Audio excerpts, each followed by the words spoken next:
Welcome to this edition of Community Access 13, one-on-one discussion with the 2015 Prescott Mayoral and City Council candidates. I'm the host, Malcolm Barrett Jr. In this segment, we will be discussing things with Dan Fryhope. Welcome, Dan. Thank you. I appreciate the invitation. Candidate for mayor. That's and correct. Basically, Dan, this is your show. Okay. I'm just here to watch the timer. Okay. And keep me on track. Keep you on track. Okay. So first thing, tell us something about yourself. Well, as a matter of fact, I've been in Prescott here now for about 13 years. However, I'm a native Arizonan. I was born in a small town in central Arizona called Superior. Not too many people know about it. It was a mining town that eventually went bust. But anyway, we left there fairly early and ended up, my father worked in the shipyards in Richmond, California, but we eventually had a job. I was coaching Pop Warner football, and a couple of fire captains had kids on the team, came up and encouraged me to get on the Phoenix Fire Department, or to apply at least. So, how old were you then? 21. 21, yeah. Okay, Yeah. but you're an adult. Yeah. And so at that time, you couldn't even apply unless you were 21 years old. Fortunately, I got the job, and that became my career for the next 30 plus years. Eventually, I was able to get an Associate of Arts degree from Phoenix College while I was with Phoenix Fire, but I had a lot of interest in organizational development, organizational behavior. It became apparent to me fairly early that organizational dynamics are something that really, really has to be understood, and at all levels, not just the fire department. To understand fire department organizational behavior, you have to pretty much understand small group dynamics, while others have different types of dynamics. So I had a real interest in that. I had a real interest equals in 39 years, very, very diversified experience in local government. And even though I was always apolitical in all my decision making, to me, I'm about service, I'm not about the politics.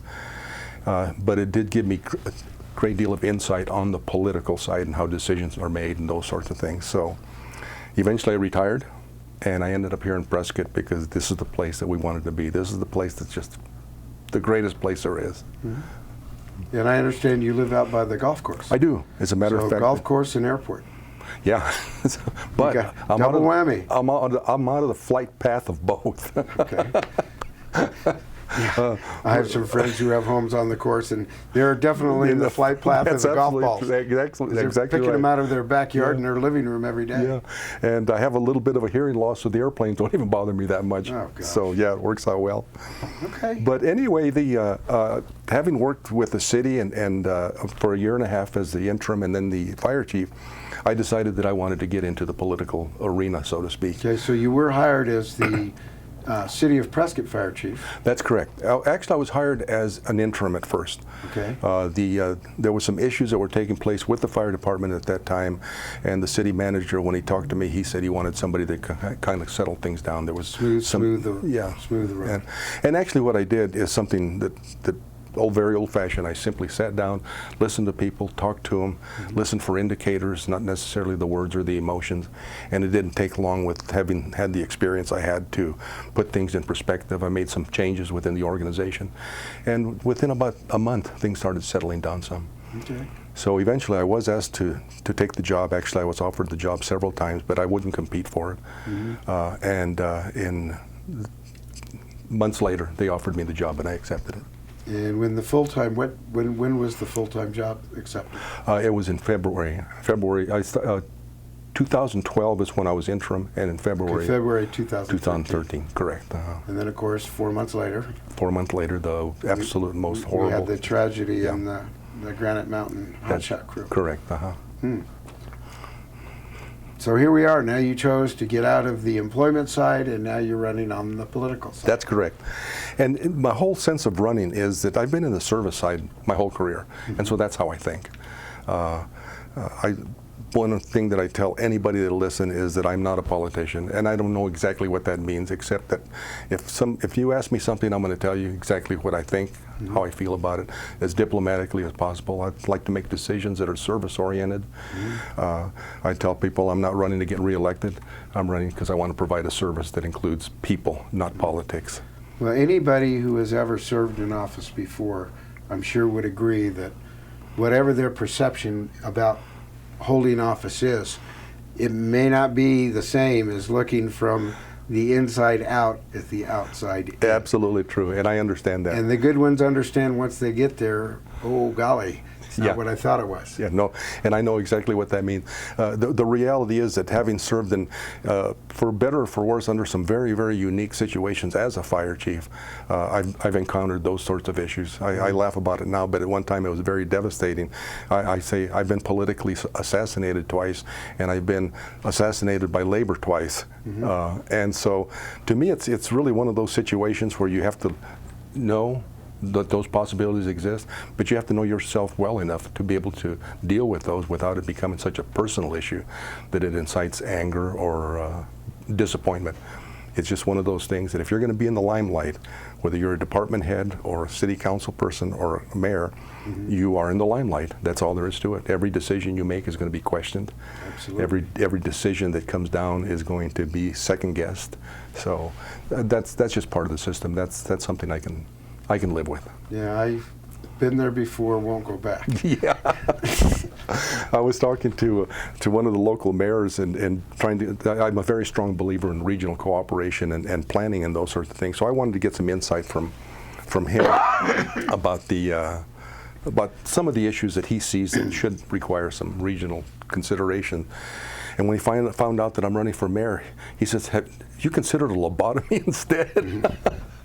If I'd have been quick enough, I'd have said, yes, that's why I'm here. Yeah, I'm here because I made the decision before I could get the lobotomy. Yeah.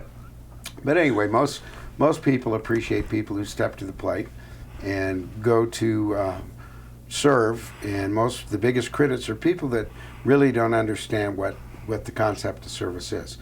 So we have a lot of issues before us. And as with some of the other people I've talked to, why do we only have 2 candidates for mayor and 3, now 4 for council? It seems that we have a lot more choices like that in the past.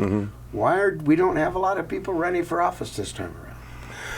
My sense is because of the issues in part, and I think that also there's just an open target, and depending on how sensitive you may or may not be, that can have factors involved. My particular motivation is that I want to give back from the experiences that I've had. Having had almost 40 years in local government, I've worked for mayors, I've worked strong mayor, city manager form of government, county form of government, special district, and in San Francisco, where I was chief of staff for emergency communications, it's actually a city and a county. Right. Combined. So combined, correct. And so you get an incredible amount of information and history that you can bring into a situation.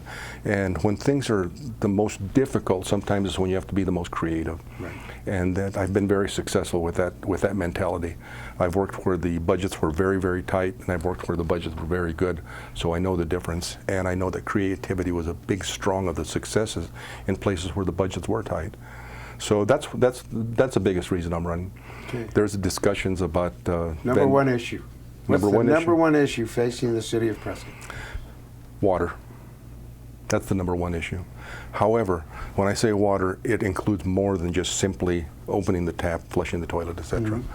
I see water, economics, residential development, commercial development as one subject, not 3. And what I would like to do is, I would like to, hopefully with council's cooperation, that we start looking at our issues in a broader level, necessarily than a single level. And what I mean by that is that any decision that's made on water is going to affect both residential and commercial development. Residential or commercial development and education are one subject also, even though the districts are different. Probably the best example that I can think of right now with these issues that are coming forward are going to be the streets. I wish that we could put off the streets vote and the open space votes for another year at least, because I think the realization is that those issues are more complex than simply potholes. Streets to me are infrastructure. Infrastructure includes the water lines, wastewater lines, and all those things that are below the streets. And that is where the magnitude of impact is going to be felt someday. Even though there's a lot of work that's being done now to mitigate some of those things. If there's any kind of a catastrophic event, especially with the sewer system, that's going to affect the health. And our responsibility in local government is health and safety. Right. So I would like to see more of a holistic approach to decision making and the cause effect of decisions that are being made. And I think the most glaring example of that right now is our pension system. In Which brings us to our next yeah. priority. The pension system was a good idea, and the way it started developing, the larger cities that already had pension systems didn't want to pay into this pot. So the agreement was made that every city would be responsible for their own pension payments. Right. So that was a good decision. Another good decision at the time was to invest money wisely, to the extent where we had a great deal of money and some of the cities opted not to even put their share into it. Right. The third good decision was to invest money, which turned out to be a bad decision. But with that bad decision, they invested more money in a bad system. And so there was even more losses. And then there was a lawsuit that's tied to the state. Right. Long story short, a lot of good decisions with good intentions have turned out to be one incredibly big bad decision because of the impact. Right. Had those factors been considered at the time, maybe we wouldn't. Well, not to mention that retirees are living a lot longer now. That's absolutely And true. the guys that have been drawing pension benefits for 40 years now were only intended to draw them for 20. That's correct. So, and what they call the COLA actually isn't cost of living. The COLAs were intended to do something else. Right. That has had a major impact also. Right. So, but my point is more the approach to decision making with a cause and effect mentality more so than just an apparently good decision going down the line. So this is what I would like for us to do. I believe that there's many things that we can do yet that we can address some of our issues. Obviously, education is one of the most difficult, getting people to understand the magnitude of some of these problems. When we talk about the taxation issues that are coming up, taxes are just, if you put another X on it, it's a 4-letter word. right. Nobody wants to pay taxes, but yet we're in a situation that we're literally being put in the position of having to decide certain issues and leaving it up to the public to do it. Well, and that's an easy out sometimes. When you look at an issue and you know you don't have the income, fine, let the public decide.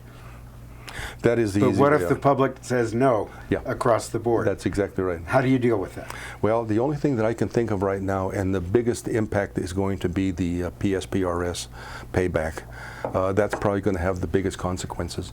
And to me, it's not a matter of throwing bodies and programs at it as much as trying to figure out what kind of efficiencies, what kind of new ideas we can use, what kind of other options are available other than just closing a library or laying off people. I don't think we've explored those options well enough. Now, it might still be that way. But one of the things that I would like to see, and for our new council to consider, is that we start looking for different areas, for different ideas, for different efficiencies and those sorts of things.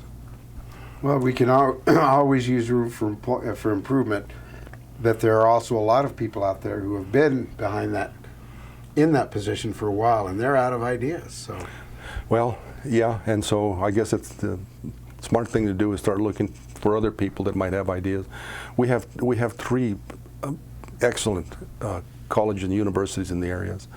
We have some great people that are not only very charitable but very educated and very intelligent. Hopefully, we can tap into that kind of suggestions or options or whatever the case might be. Ultimately, if we have to do the draconian method of cutting essential services and things like that, then that's the only option left. Right. But I'm a firm believer, when you don't like the options, you look for more options. quality of life. What do you think are the key points of the quality of life? We all move here to Prescott for the same reason. We can always say it's the quality of life. Mm-hmm. What is the quality of life? Well, to me, it's the surroundings. It's the culture of the city as much as anything else. And when I say that is that new people that I meet are just thrilled not only with what's around us and the heritage and the Western atmosphere and things like that, but it's the people. Mm-hmm. That's the difference. I go to Phoenix and I automatically stop so somebody can go in the door or open the door for them or something like that. And over there, it's kind of okay. Over here, thank you. Yeah. I mean, it's the people that create the quality of life, and it's the people that make this place the wonderful place it is. The surroundings are outstanding, mm-hmm. and our heritage is outstanding. But that's what I consider quality of life. We need the people that are going to come from the outside. I don't mean move. The outside to come and visit and participate in our excellent city to help pay for the essential services, which are health and safety. Well, and there is a demand. I think everybody would acknowledge that because we're a destination, or we such a popular tourist attraction, a lot of services that are required, the demand is created by people who don't live here. Absolutely. And if you don't live here, you don't pay property taxes, and if you don't pay property taxes, the only way to fund government services is through a sales tax. Through sales taxes, tax. absolutely, absolutely. And therein lies part of the problem. But without the people coming from the outside, I mean, they come in busloads, for goodness sake. Without those people, it would even be worse. Right. And you need a certain amount of growth Right. also. And to me, it should be controlled growth based on the water issues and those sorts of things. There's a great deal that we can do yet that we're certainly not going to cover in the 30 minutes that we have to talk about. Right. A great deal of things that we can do. But to me, it's a matter of getting as many people as we can. Hopefully they're not jaded. As many people as we can to carry on these discussions with one purpose only, and that is to develop a plan that's workable. A sustainable plan. Absolutely. And I'm not talking about a grandiose plan. Sometimes you hear about a 50-year plan and this other stuff. A plan should be based on the objectives that you put on it. Right. If the objectives aren't met, change the plan. Right.